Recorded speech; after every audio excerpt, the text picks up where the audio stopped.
Hi, welcome to PTI. I'm Franklin Markel, I'm Spencer Goldstein. I'm Reed Becker. and we have some topics to talk about today. Our first topic is who do these two guys think that the best NFL offense is going to be this year? I'll say I think the Patriots are going to have the best offense. Tom Brady coming back as quarterback, who makes their wide receivers one of the best wide receivers in the NFL. They added Brandon Cooks. And Brandon Cooks in a trade from New Orleans. Their offense is ridiculous. And their offense, I think they'll have the best. I'm going to go with the Falcons to make up the last year's Super Bowl matchup. That's a team that got there being led by the offense. The defense was okay, not bad. Bunch of Freeman. But you got last year's Julio MVP, Jones. Matt Ryan at quarterback. Julio Jones, the best wide receiver in football when you look at his size-speed combination, along with his great strength. And then in the backfield, Devontae Freeman and Tevin Coleman. Yeah. Coleman could be a Pro Bowl caliber running back by himself, but he's their second guy there. It's unbelievable to me. They're an offense that can put up 35 points on a weekly basis. So to me, they're the best offense in the NFL.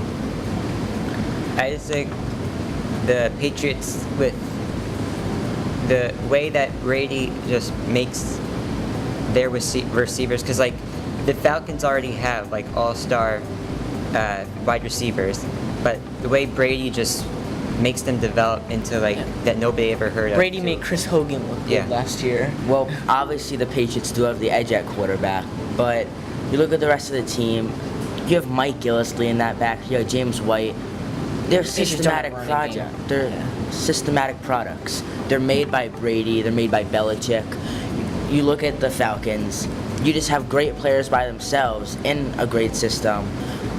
But they did lose Kyle Shanahan. They did lose Kyle Shanahan. That's a big loss. But from what I'm hearing, they're going to keep up the same kind of system, so I don't see why they can't duplicate last year's production again. And last year, they were far and away the NFL's best offense. All right, so we've voiced our opinion on offenses. Now we're going to go to who do you guys think the best NFL defense will be this year? This is obviously a tough choice. You got some great defenses, Seattle, Denver, the Giants. But I'm going to go with kind of a dark horse pick in the Houston Texans. J.J. Watt coming back from injury. He's very injury I think he's a top 2 defensive If J.J. Watt stays healthy, they have the best defense in the league. He's right there with Von Miller for number 1.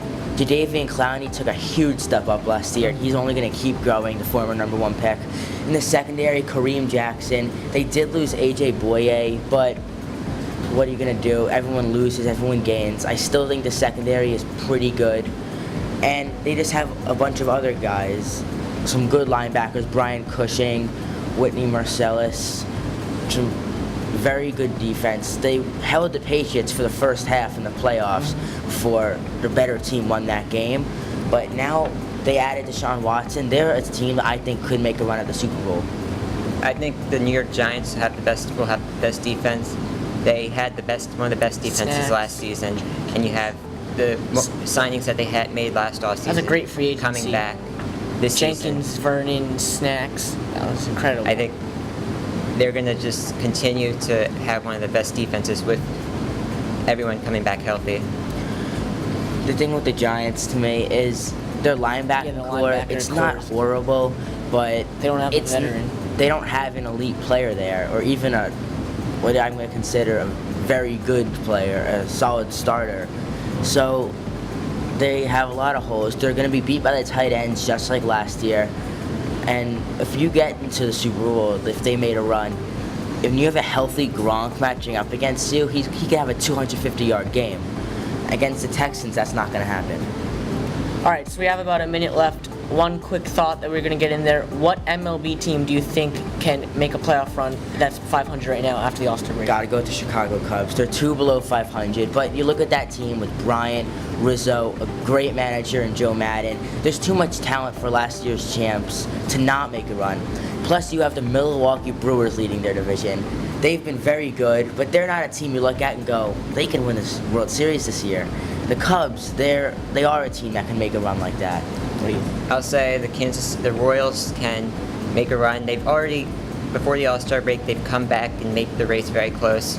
And considering that they were going to be sellers at the trade deadline, they're obviously going to be buyers. So as the trade deadline comes, they're going to be taking in even more for more acquisitions. And I just think, especially since when they beat the Mets in 2015, it was 2015, the way that they did that, they just keep on coming back and coming back.